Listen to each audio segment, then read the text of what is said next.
In this video, we would like to share with you our honest review about the Misfit Market. This video is not sponsored by anyone, it's all based on our 20 subscription boxes in the past.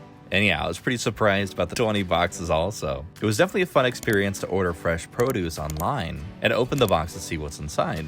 We will also share with you our favorite items from the Misfit Market, as well as the items we do not recommend. At the end of this video, we'll show you how we regrow some of the vegetables in our garden. If you're interested, just keep watching. I was first attracted by the Misfits ad on social media, especially this weird looking eggplant, so I decided to give them a try. But the actual product's not like the weird ad at all, it's actually pretty normal stuff.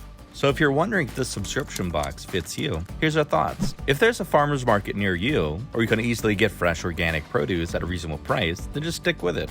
But if you're like me, he used to be pretty frugal and just shop for non-organic things. The organic produce is so expensive where we live, then you can probably consider Misfit Market, or a similar service such as Imperfect Foods. One of the pros, it's exciting to build the box. I especially like the process of building the box online every time, because I always have some new vegetables and things to try out.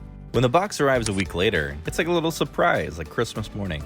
Sometimes it turns out to be great and totally beyond expectations, like this huge grapefruit for only $1.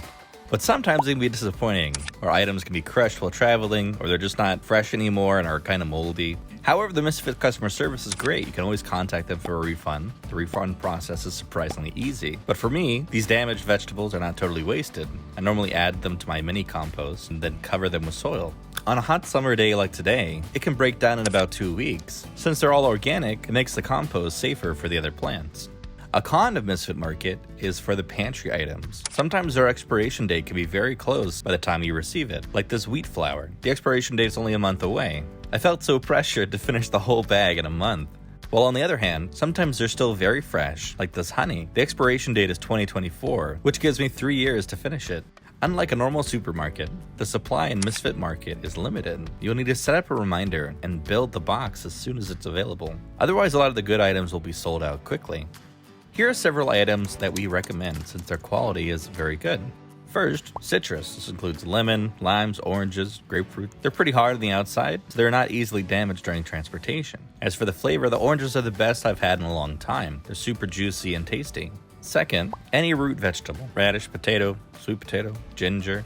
They're usually very cheap and always come in great condition. They are sweeter and more flavorful than non-organic ones. Sometimes you even get much more than expected, like this much ginger for only 50 cents. Peaches. Even though they're smaller, sometimes even look dusty and ugly from the outside, the taste is unbeatable. It's so nice and tasty. Cantaloupe and honeydew. They have such a hard rind, which makes it not easy to break while transporting. They are very sweet and juicy. Cilantro, because the flavor is stronger when it's organic. I've ordered several times and it can actually last for a long time. I usually soak them in water for a few minutes to try to rehydrate them, and then place them in a bowl with a paper towel underneath it. They can stay for about 2 weeks and stay fresh. And here's a list of things I don't recommend from them. Any kind of tomatoes. In my past experience, not only do they not travel well, but they're also about to expire and in really bad condition when they arrive. Only in a few rare cases are they actually undamaged and taste great when they get here. Mushrooms. Most of the mushrooms I receive are not very fresh. Plus, I don't think there's very much difference between organic mushrooms and non-organic mushrooms. I'd just rather get them from a store. Lettuce or spinach. These are more soft and fragile, but there's a lot that you have to toss away. But if you order the kind of butterhead lettuce, which is in a box, then it would be okay. Since it comes with roots, you could also regrow it if that's something you're interested in. Which brings us to our next section, regrowing the vegetables. The first one's celery. You can place the bottom in water, and then in a few weeks it'll have roots coming out that you can plant in the soil. Even though the new stalks aren't as big as it was before, it still tastes great. The next is potatoes. If you forget to eat it and it starts to sprout, you can just put it in soil and it grows so fast. It only takes a month for the potato plant to grow very large. I can't wait to dig it out and see how many potatoes are underneath. Cantaloupe, honeydew, or pumpkins. You can easily take the seeds out and plant them. No need to buy seeds from the store. There's so many from each melon, and they grow so fast in the summer.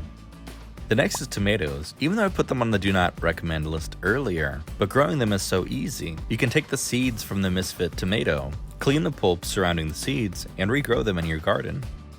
Thank you so much for watching until the end. We hope you found this video informative and that our suggestions were helpful. Make sure to subscribe to our channel, and we'll keep you updated on how these vegetables turn out in the future.